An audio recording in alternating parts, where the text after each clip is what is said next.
Welch is at the court for us in Greater Manchester. The court heard how Farrokh Nizar's nickname was Mr Lucky, but in June this year, when he tried to con an elderly lady out of her £1 million lottery win, there was no luck involved. The victim was 78-year-old Maureen Holt, who'd been served by Farrokh Nizar at her newsagents in Oldham many times before. Sentencing him to 30 months in jail, the judge told Farrokh Nizar he'd committed a calculated act which breached the trust of a vulnerable old lady. Amy Welch in Greater Manchester for us there. Amy Welch joins us now from Preston Crown Court. Amy.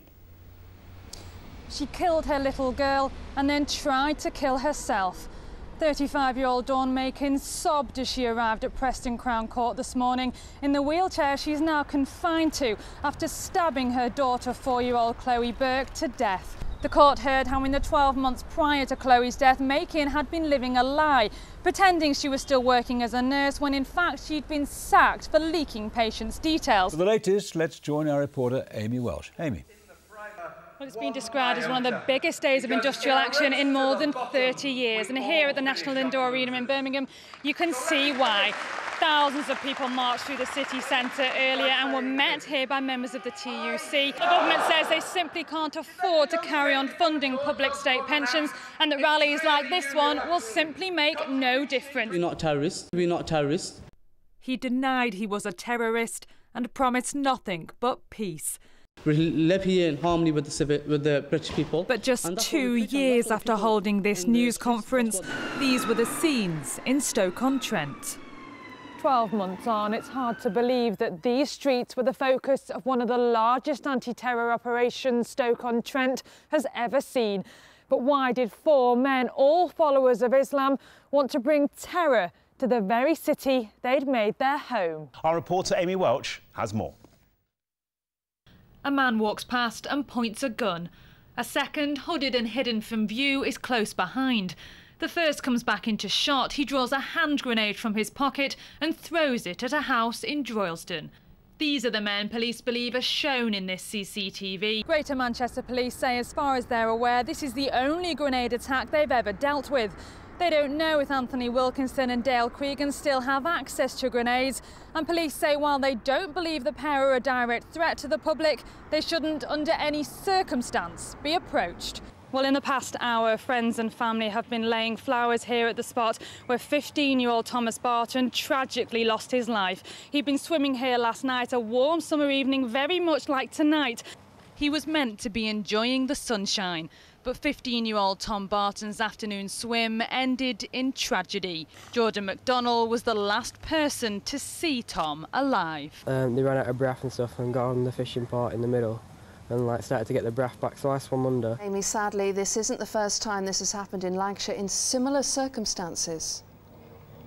That's right. In July last year, 13-year-old Dylan Ramsey drowned while swimming in a quarry in Whittley Woods. His mother's since launched a campaign trying to stop young people swimming in open water. And when I spoke to Thomas's father earlier, he said if any good can come of this, is to stop other young people taking the same risks that Thomas did.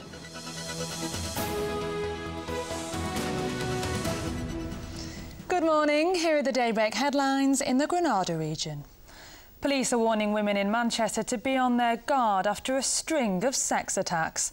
They want to question this man about 6 assaults, the latest in a cul-de-sac yesterday. Officers say women going out should take a taxi. That's all the news from us so far. We're back at 5 to 2. First, though, it's back to John and Kate. Bye for now. I'm at Mount Kilimanjaro in Tanzania, where a mother from our region is about to set off on the mission of a lifetime in memory of her son. As she takes her first step, she knows he's watching down, driving her to succeed. He would be here with us. He would absolutely love this. It's the start of the rainy season here on Mount Kilimanjaro, and after just an hour's walking, we've already been hit by our first torrential downpour. It's still hot and humid, but the ground's now muddy and slippy. Our reporter Amy Welch is at their shop for us tonight. Amy, how long is it going to take them to change all those clocks? Well, that's a very good question. This clock manufacturer designs and makes 250,000 clocks every single year and sells them around the world. In their showroom alone, they have 400 clocks on display, so you can imagine why it's not their favourite time of year. Well, Chloe Reid is co-owner here. Chloe, this is a lot of clocks, so it's a mammoth task for Chloe and for the rest of the team here. Well, I don't know about you, but it's something which catches me out every single year, so just remember that it's forward, not back, for those brighter evenings.